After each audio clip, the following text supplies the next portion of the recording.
Yeah, hello everyone, and welcome to another episode of Smart Outsourcing Talks. And today I'm honored to introduce another trailblazer in our industry, Randy Crabtree. Crabtree. Randy, welcome to this show. Well, thank you, Manusha. I appreciate you having me. I'm looking forward to having a lot of fun talking today. Yeah, great. So let me introduce Randy to our viewers and audience. So Randy is a co-founder and partner at TriMerit Specialty Tax Professionals, a firm renowned for assisting CPAs and their clients in navigating complex tax credits and incentives, including R&D tax credits, cost segregation, energy efficiency incentives like 179D and 45L. Beyond his role at TriMerit, he is a prolific author, lecturer, podcast host.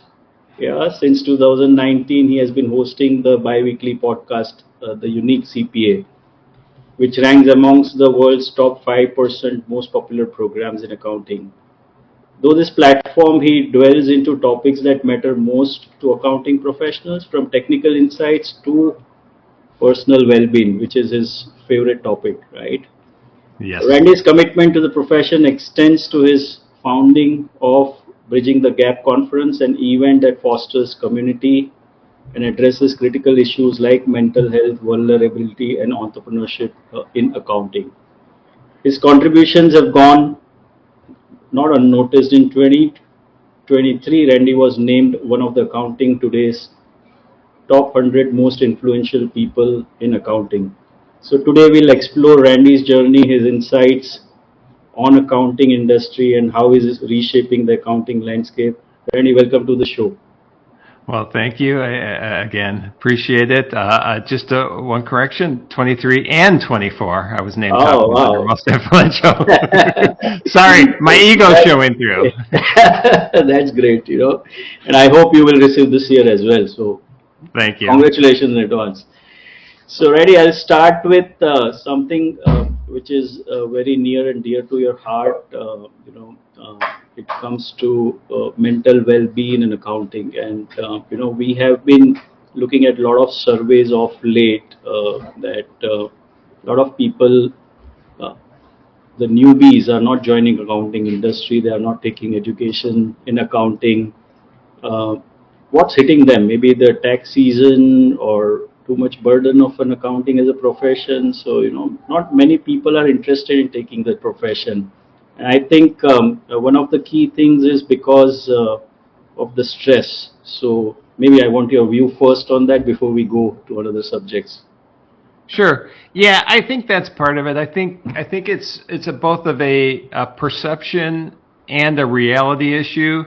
The Hmm. perception is that the accountants in general just work so hard. They're tied to their desk. Tax season is crazy, insane. People are working Hmm. 80 to 100 hours a week, and that we just have to. That's just part of the profession. That's the perception. The Hmm. profession just has to do crazy hours.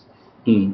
That's a perception that's, I think, outdated. I don't think it has to be that way. And in reality, that has changed for a lot of firms. So the perception is, I think, lagging behind the reality. I think the reality is we are more concentrated on work-life balance. We are concentrating more on efficiencies. Hmm. It's a slow process, but it's happening. So I think the reason people are avoiding the profession is just that. It's the Hmm. perception of sitting Hmm. at your desk nonstop, and there's nothing else you can do about it. You have to sit there, when in reality, there's many things we can do. Hmm. And how can we change this? Oh, well, I'm trying to do my little part of changing it just by being out, and you are too, by having people Hmm. like me on and come and speak about this. Hmm. But we change it by just showing that there could be a better way. And Hmm. before we start recording, you asked Hmm. me how Bridging the Gap's going. Bridging the Gap is a conference where we do that. We try to Hmm. show that there's better ways to do things. So Hmm. we show that, we highlight the Hmm. the the way people are making change in the profession, that people are integrating technology, people are delegating, outsourcing, eliminating, automating. to a degree that they never have before. And if we can just start to show that and show that this is a way to run a better firm, that's going to make a difference. And I think it's just a matter of education on, hey, CPA is not, accounting is just not, sitting at your desk being a reporter of numbers. We're not just reporting what happened. If we can highlight the advisory side of things a lot more, I think people are going to see, wow, there's so many avenues into this profession. There's so many ways I can go. I can be somebody that's just doing M&A transactions. I can be somebody that is just working with restaurants. I can be somebody that is just doing tax and I don't have to do accounting, or just doing audit and not doing. There's just so many things. And just us being out there and being able to promote that and shine a light on the diversity within the accounting profession, I think that's going to make a big difference. Yeah, and also off late, if you look at it, the outsourcing, the offshoring is growing. Because of that reason, the technology is coming, AI is helping. So I don't think the future looks like an 80-hour. It might reduce to just 20 hours or 30 hours a week, and you could really enjoy, because you don't need to really slog. You do something which is more valuable to you, and you have global access to talent and technology which can take care of your routine things. Yeah, that is extremely important. The fact that we are a global profession now, that outsourcing, people like you, we can talk to, and we can be outsourcing, that does free us up. It frees us up to do what we love. I don't love looking at email. I don't love inputting data. I don't love, these different things, but I love, talking with clients and being an advisor and helping them reach their goals. And if I can outsource these things that I'm not good at or I'm not passionate about, man, if I could just concentrate on those areas I'm passionate about, how could I not be successful? How could I not love what I'm doing? And that's why it's so important to embrace outsourcing, embrace technology, embrace delegation, because it frees me up to do what I want. Yeah. And in fact, I was just speaking to, we had an episode with Dawn Brolin, and I know that you are having one more session next week with her. And she was speaking about that, nowadays she plays like 2 days a week of golf, and she has blocked the calendar for that. So I want everybody to know that accounting is just not about being at the desk, but you go out and play golf out there. Dawn's a perfect example of embracing technology, embracing strategic partnerships. She has done such a great job. She used to take that extra time she had, and she would be out coaching softball. She stopped that a year ago, and now she's out golfing. And believe me, I'm talking to her during tax season, and I'm seeing that she's on the golf course at 2 p.m. But she's actually, and I'm sure she talked about this, but she's making more money. She's helping more clients by investing less time than she did in the past. Yeah, she did speak about that. So, Randy, coming to, most of the times I have read about you, I've spoken to you various times, and, a lot about on the personal side, right? So, I don't want to miss this opportunity, because, tell us more about your personal story, that you were working, slogging out, and then you met something very grave, and then you said, hey, this is not like the profession should be, and then you had those life-altering moments. So maybe it would be great if you could just share that story with our viewers. So do we have like an hour? Maybe a little glimpse of that, or maybe a learning from that, because that's very important. Yes, I am. It's going to be weird for me to say this when you hear the next part of the sentence, but I'm very fortunate of what occurred to me 11 years ago. And that's going to sound weird, because 11 years ago I had a stroke. And that stroke was, from the standpoint of a physical recovery, very fast. I'm super fortunate from that standpoint. It was a month of, when it happened, I lost my speech, my whole left side went dead, I couldn't use it. But within a month, everything came back. And almost even within days, it was just numbness is what I had. Speech came back, the ability to use my left side came back. But that was eye-opening for me. It made me realize that I needed to make change. That change was not immediate. It was a struggle. Because what happened was, even though physically I recovered fast, mentally I did not. Mentally, it took me about 4.5 years because I allowed my brain to play tricks on myself. My brain would tell me things like, well, you're going to have another stroke, you're going to die. If I had a pain in my toe, that was a stroke, I was going to die. That's what I kept telling myself. I'm never going to see my kids graduate college. I'm never going to see grandkids, or my kids get married and grandkids. What's my wife going to do, if I'm not there to help, if I'm dead or if I'm disabled? So all these things were going through my head, ended up creating panic attacks and PTSD and depression. And it was a struggle, but during that struggle, I also realized I needed to make change. I can't keep having these thoughts in my head. That was a hard change. But I also realized that I can't keep doing the role I was doing in our company in TriMerit, which I was managing partner at the time. And so for me personally, there's a couple different paths, and I'll go short version, and then you can see if we want to go any further. But I decided that I couldn't fix myself by myself, that I needed help, and so I reached out to a therapist. I can make an analogy in our profession for the same thing. We, I think, as accountants, try to do too much ourselves. We want to control everything. We want to be in charge of, every single aspect of working with a client. And that's what I was doing to myself. I'm going to control this. I'm going to make sure I can get through this mental struggles I'm having. And then I finally realized I couldn't. And I went and saw a therapist. And it took a few therapists for me to get past the struggles I was having. But it was almost I've said this before, it was a 4.5 year instant change. And so struggle for 4.5 years, but almost instantaneously realized I don't have to struggle anymore. I was fortunate. It wasn't like a chemical imbalance or anything. It was just my mind playing tricks on me. And I finally had just said, that's it. I'm not going to allow myself to have these thoughts anymore. And pretty much looked at myself in the mirror and said, that's it. You get out of my head. I'm not going to listen to you anymore. And then when that happened, that's where the rest of my change happened. That's where I just started to realize that I can find a different path for myself within this profession. But it also made me realize that as accountants, we self-induce so much stress on ourselves, like I was doing because of the stroke. We do because of work.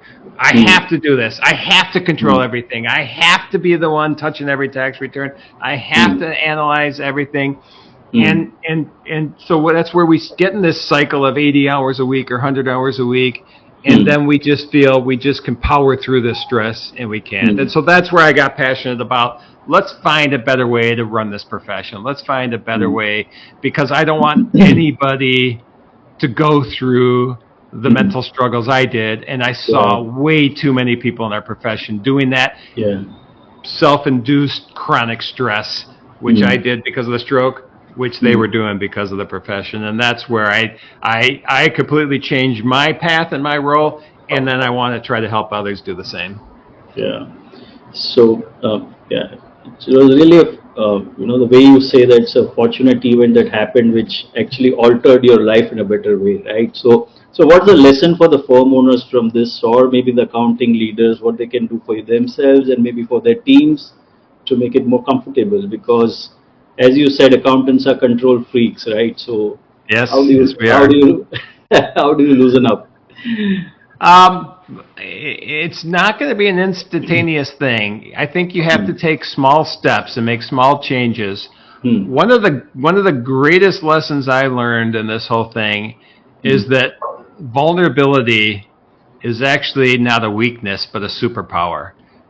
Being vulnerable and sharing with your crowd, with your group, with your team, that you don't know everything, that you don't have all the answers, that you do struggle with some parts of the profession.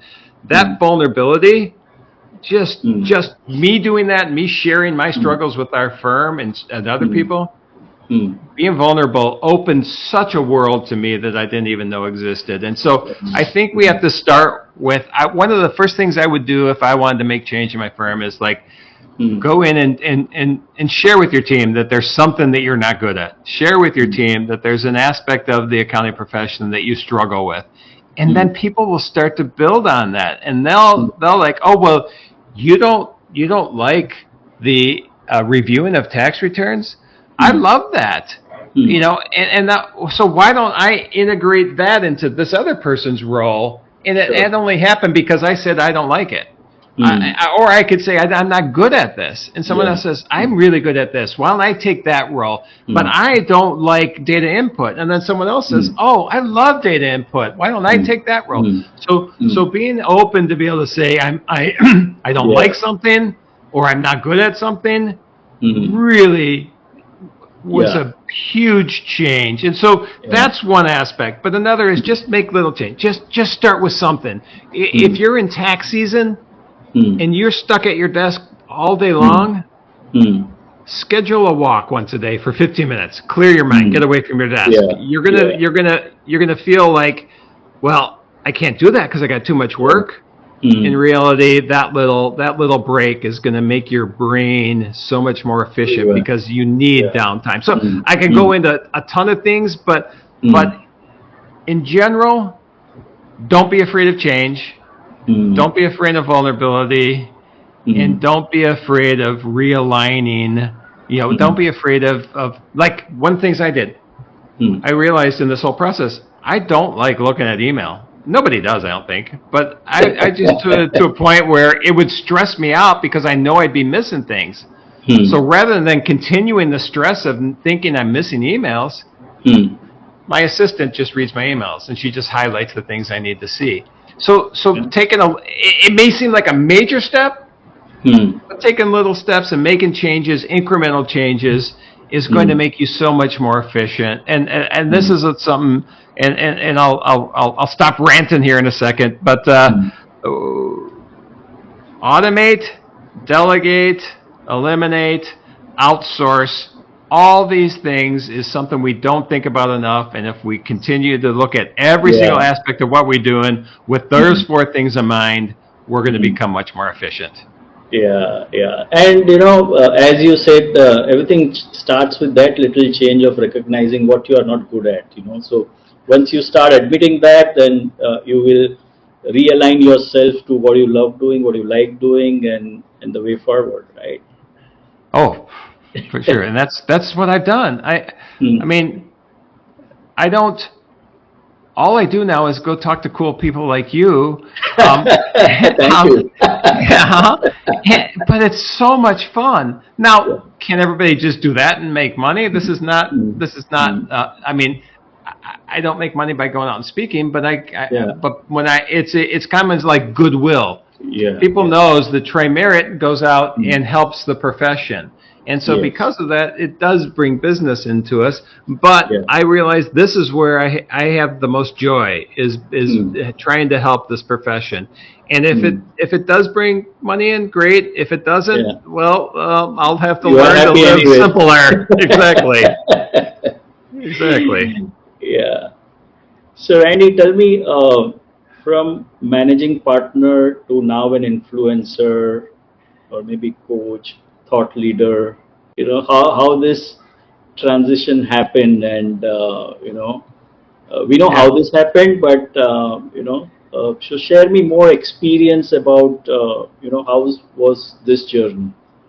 Yeah, and that's part of that whole journey where I decided I needed to make a change because I was managing partner, and it wasn't simple. Every time you make change, it's a struggle. And I struggled with, all right, if I'm not managing partner, what am I? And I was defining myself. My brain, I was letting my brain do little tricks a little bit again, not nearly as what I was doing before, but my brain was trying to tell me, if I'm not managing partner, what am I?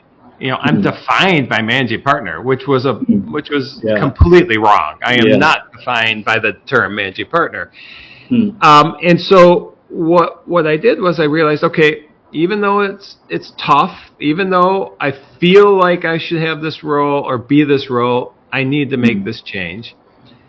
What I didn't realize is that my partner who started TriMerit with me, Andy, he was built to be managing partner. And I didn't know this. I didn't realize what kind of skills he had to be managing partner. I just always assumed it was something I should do. Looking back, I don't have managing partner skills. That is not, and there's nothing wrong with that. I'm not a KPI, I'm not a process, I'm not a procedure person. That's not what I do. That's exactly what he does. So when we just talked about aligning people with their passions, it took me a long time to realize that was his passion. And so me stepping down from that role and he stepping into that role, even though I struggled with it a little bit, even I know I needed to do it, but I struggled with it, that really was a huge jump start for the growth of our company, because all of a sudden now he was that process, procedure, KPI, getting everybody in the right role within the company. I could be out kind of being the mouthpiece for the company, being the figurehead of the company, talking about anything that anybody wanted to listen to about the profession. And what that did for us, again, align people with their passions. It trickled down from the two of us, where now everybody, vulnerability. Hey, I'm going to step out of this role. Everybody was free then to okay, well, this is where I think I should be. I feel like I have a stronger role here. People started aligning themselves into the roles that they felt they fit. And we went from, in a 5-year period, we had about 10 times growth. We went from about 2 million to 20 million in 5 years because of that. So it took, and I don't want anybody else to have to do this, but it took me having a stroke to reanalyze what I'm good at and where I should be, to aligning people into the right role for us to really thrive. And just to brag for a second, 22, 23, 24, TriMerit was named by Inc. magazine one of the 5,000 fastest growing privately held companies in the U.S. Oh, wow. That's fantastic. And that wouldn't have happened if I didn't have a stroke, which is weird to say. And I said that earlier, but that opened me up to realize that change isn't terrible. And see how, realigning roles could just jumpstart something which was not known before, right? So. Yep.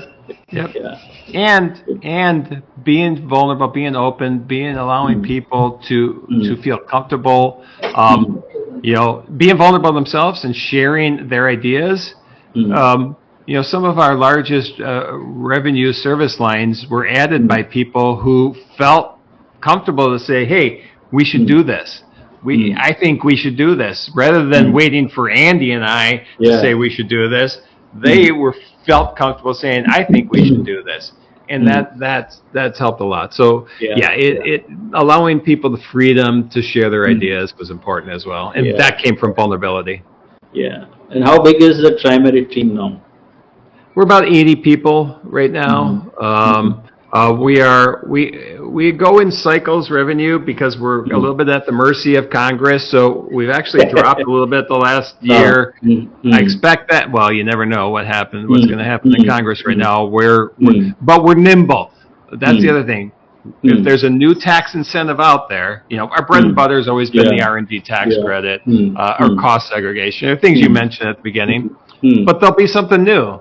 Sure. And the fact that people feel flexible in our organization, the next thing that comes out, we'll jump on pretty quick and be able to go. And so you never know where revenue is going to go, but I kind of see us as a little bit of a down probably flat this year, and I really could see things jumping in the next couple of years again. So we'll see.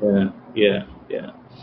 So, Randy, how did this Unique CPA happen? So, when did you start at that, and what was the goal for Unique CPA?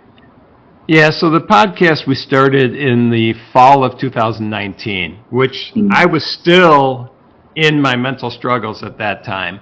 But that also was right at the time that I was coming out of that. It was pretty much coincided with the end of my depression, which was up and down from the stroke.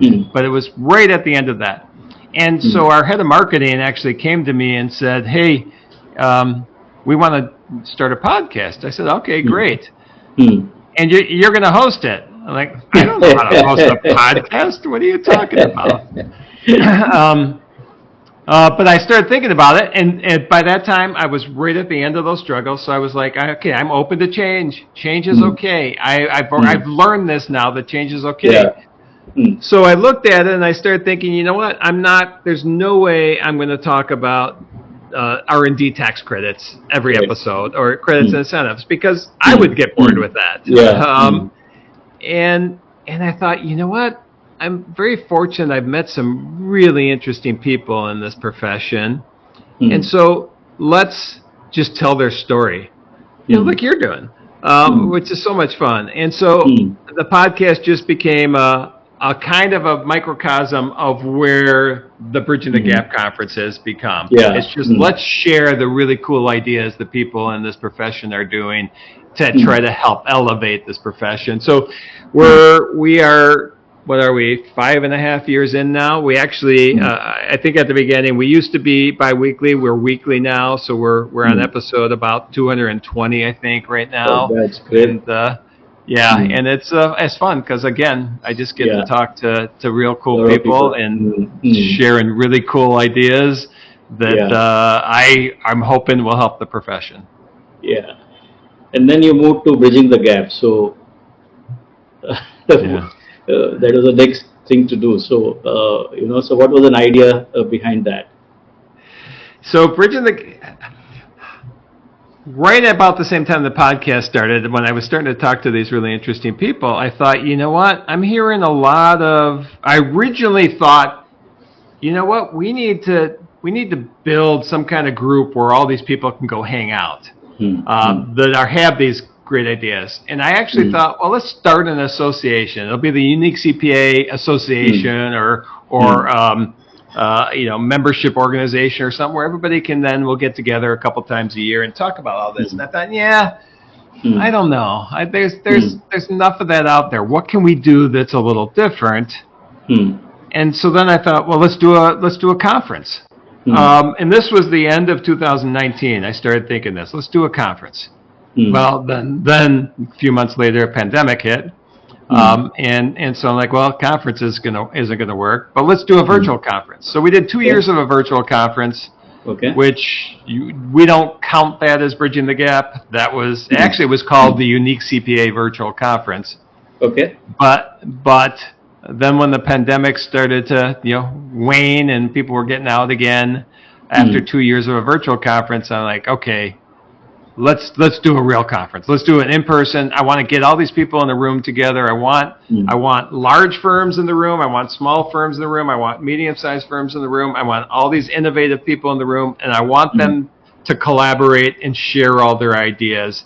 And so we did that. 23 was the first conference, live and in person, and it was, I just smile thinking about the community that was created out of that conference and how much people seem to enjoy it and rave about it, but it's not the, hey, look what Randy did. It's, hey, look what this community has done. Look what all these people have done. Look what they've created. And I feel like I almost feel on the outside looking in sometimes, like, wow, look at all these people that are doing this amazing thing. And then I have to go, oh yeah, I guess I came up with the idea for this conference, didn't I?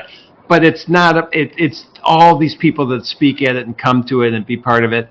that are, I really think, change makers in the profession. They're making a difference. So it's we'll continue on as long as we can, but we got year three coming up in 2025 this year. Yeah, and I was lucky to attend the first one and the second one, and of course I come this Yes. year as well. And then let me tell you my experience of bridging the gap. So uh, that's the only program or conference where I made friends in tons Yeah. and Yep. really near and dear friends, right? So I was a newbie, because I mean we are sitting in India, and then we started this offshoring. Though FinSmart is like 15 years, but we started really marketing from 2022 onwards, and I think and how I decided that one of my friend Vimal was coming to this conference, and he said, "Hey, why don't you join? All cool people are here." I said, "Okay." So, and I just came for that conference, okay, flying from India, and it was Wow. real fun, and I made amazing friends, and which just continues. So, I think thank you for putting all this show up, and I make sure that I'll be a part of it the year after years. So happy to contribute.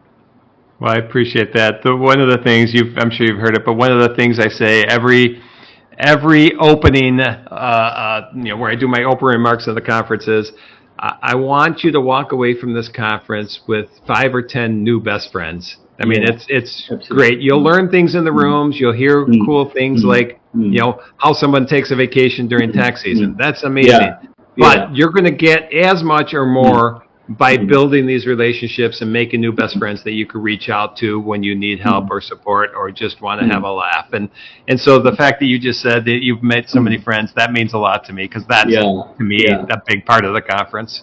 yeah, yeah.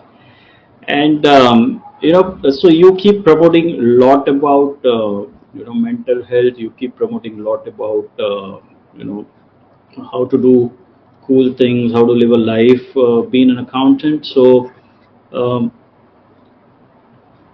let's get on to some real life tips as to if somebody wants to get into a sustainable growth accounting firm.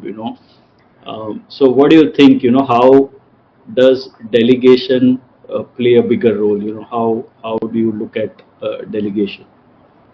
Yeah, I think at delegation, it took me a long time to delegate, to Mm, realize that delegate mm, is a skill that is mm, going to be helpful to everybody. mm, mm, I used to have a generalist firm. I was, doing tax and accounting and helping mm, every type of client out there. mm, Our firm was doing, I don't know, mm, 1,000 plus tax returns, mm, and I was reviewing every single one. And mm. there's no Every way you single can, one. every Every single single one. one. And there's no way you can build a sustainable firm or have even a sustainable career if that's what Mm, you're doing. Because I mm, just personally got burnt out on that. I mm, couldn't do it any longer.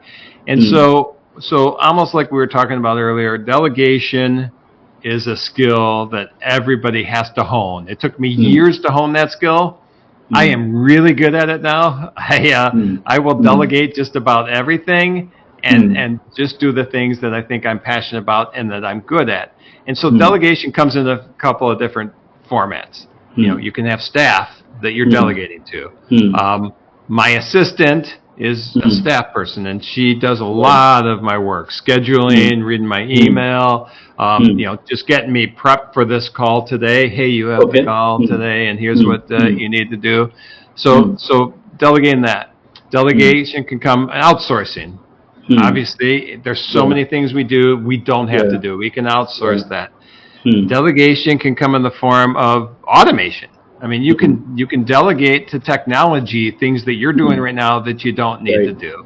So Mm, to me, those are the key, delegate, outsource, automate. You do those mm. three things. You live by those three mantras, Yeah. and you Mm, analyze everything you do under that microscope.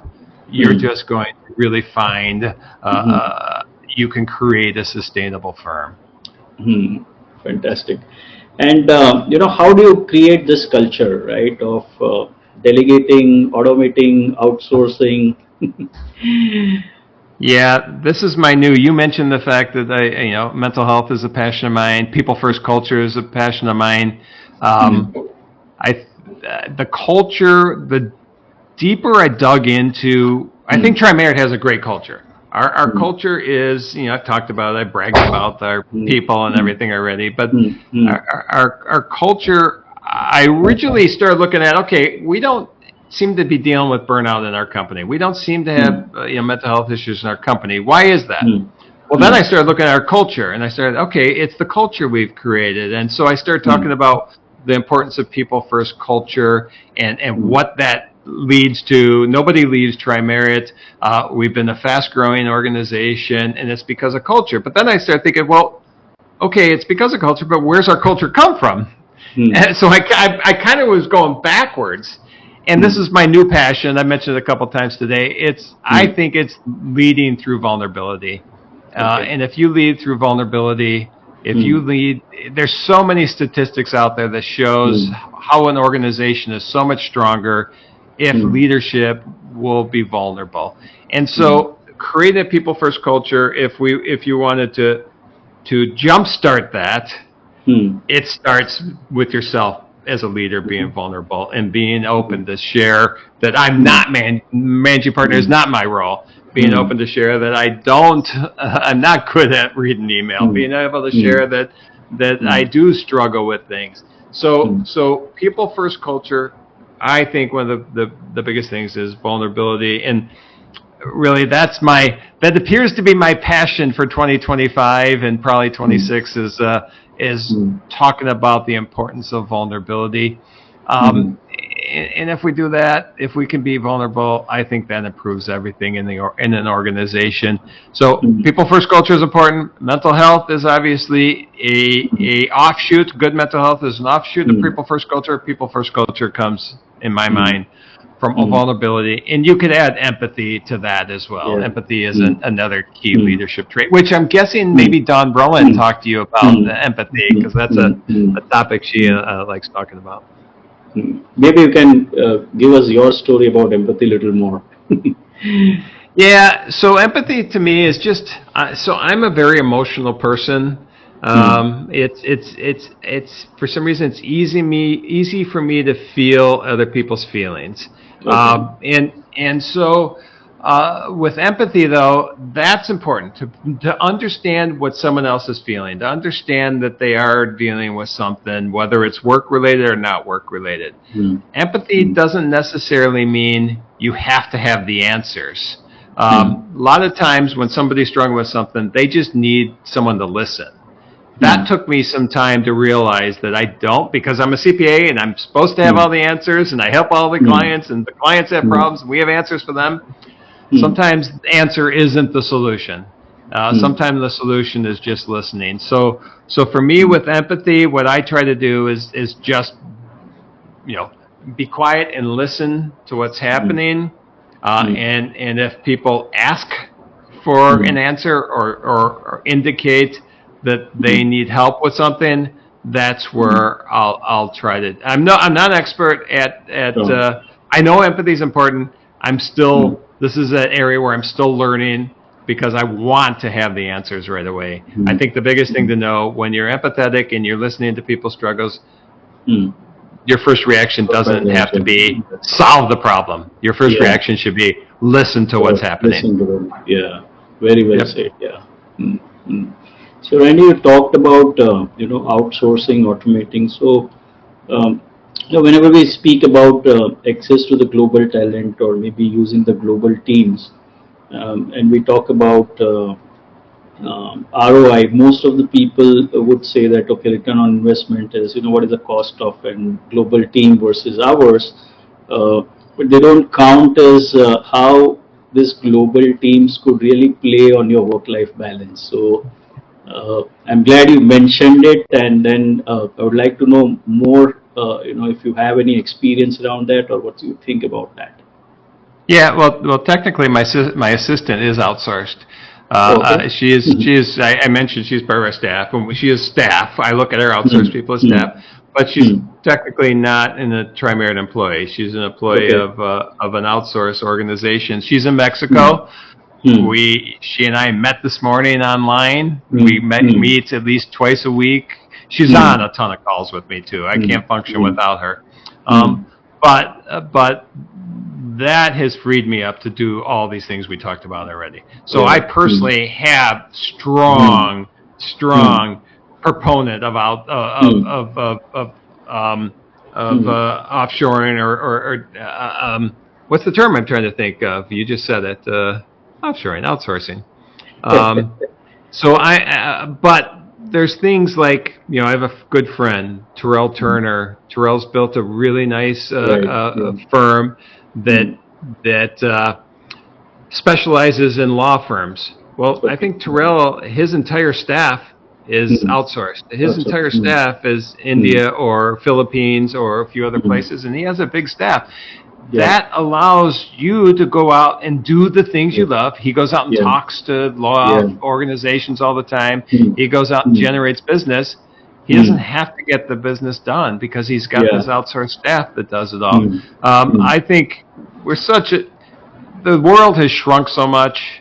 It doesn't matter where somebody is. It doesn't matter, if they're on your payroll or an outsourced payroll. Good people are all over the world, and if we can find those through an organization like you, that just makes so much sense. So for me, that's one of the key things when we're talking about work-life balance is find the team members that can help you. And honestly, if we're talking, let's just say India for a case, you got work happening while you're sleeping. People are working overnight. Work is happening. You get up in the morning and you can see what happened, and now you know what to do. So there's so many benefits of it in my mind. And many of our times, this is something some of our clients really love because sometimes they have something coming at the last moment, and they say it's closing time, but they just push this work to us. And by the time they wake up, they check their phone. And, last time I was speaking to one of our client, Rebecca, and she was so happy. She was thrilled, and she was telling me the stories that I had this client meeting in the morning. I was stressed out, and then I just pushed this work to the team in India, and then and I just checked my phone when I got up, and the message was said the job is done. So I woke up happily and then attended to the client, Well, I think one of the key things what you just said too is because if you got that call and that you had the work had to be done, even if you didn't get it all done, you're going to wake up at 3 a.m. because you're not going to have a good night's sleep because you're going to be thinking about it. When you have the peace of mind that you have a team in India or somewhere else that is going to get this work done, that right there is a mental health help because I don't have to worry about this. I don't have to be thinking about this all night. I don't have to be tossing and turning and trying to sleep because I know the work's going done, because I know I have a great team in India, because I know that they're going to get this done, and I'm going to wake up and I'm going to have the project ready for the client. So that alone just helps your mental health and avoiding burnout. So that's a great thing. And so we are almost coming to an end of the show, Randy. No, we can't. This is too much fun. We have to keep going. All right. We can end it. So maybe your last comments on the firm owners really struggling to kind of do a real work-life balance. Where do they get started, and how do they really implement this in their firm or in their lifestyle? So everything we talked about already, but the one thing that we didn't mention that I think really adds to passion for the profession and passion for your profession also is going to help with work-life balance is, for me, it began when I started TriMerit 18 years ago. In fact, in 1 week will be our 18-year anniversary. Oh, wow. 1 week from tomorrow. I became a niche expert. The niche was R&D tax credits. I think any practitioner out there that is starting, and every practitioner does this, you're going to take on every client you can because money is important. You need to live. You need to eat. You need to have a house. But as you're building your firm, or even if you're an employee in another firm, you're going to realize there's certain clients I love working with, and there's certain clients I don't. Maybe those clients meet a common definition. Maybe they are all in the trucking industry. Well, if that's the case, start to start to build your firm around the trucking clients. Now, it's not going to be immediate. Everything you do in baby steps. You know, you lose one client, replace it with a trucking client. Sure. If you can start building that passion into the client base, hey, I like trucking clients because I'm passionate about that profession. There's just something there. Or for me, it was R&D tax credits. I just started with a specific specialty, not necessarily a client niche, but a specialty. And when I saw that I could spend my time doing this one thing that really, for me, was very beneficial for taxpayers, we were saving them money, became passionate about that. So the one thing then, I guess the one, in addition to everything else we said, vulnerability and work-life balance and automation and delegation and outsourcing, all of that, is build the practice that you love, or build the job that you love. And if you build, and if your passion is part of your client base, I'm passionate about R&D tax credits. Do you know how much that makes me not feel like work? If I'm passionate about it, I don't work at all. I love. And so just identify that thing that you, when a client calls and you have a big smile on your face, there's a reason for that. That's a client you love. Maybe that's the industry you love. If a client calls and you're like, oh, I'm not going to answer that call. Oh, I'm not going to answer that email. I don't want to answer that email. Well, that's a client you don't like. Maybe that's an industry you don't like. So just start keeping track of this. Find the things that make you smile. Find the things that you don't. Start leaning into the things that make you smile.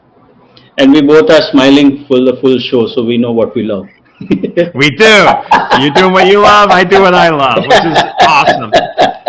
I appreciate that. And I'm going to say one more thing, because what that has done for me, and I swear I came up with this term, but I think it says where I feel I live. I live at the intersection of my passion and my skills. You know, at that intersection, there's so much joy for me. I want everybody to get to that intersection. Get to the intersection of what you're passionate about and what you're good at. If you live there, work doesn't feel like work. I love that, you know, living at the intersection of passion and skill sets, right? Yes. Yep. Yeah. So thank you, Randy. It was absolutely thrilled for this conversation. We spoke about, the work-life balance, mental health, outsourcing, embracing technology, and pretty much everything, you know. And I love that the last part of it, which you say that, passion comes, and you can create a niche around that. So you're always smiling with the customer, and work doesn't feel like a work. It's more like a love, right? So with this, I think we will end this show, and then we'll catch up soon again in the conferences. So thank you so much for your valuable time for this Smart Outsourcing Talk, and we are so happy to have you. Well, thank you. I had a great time. I appreciate you.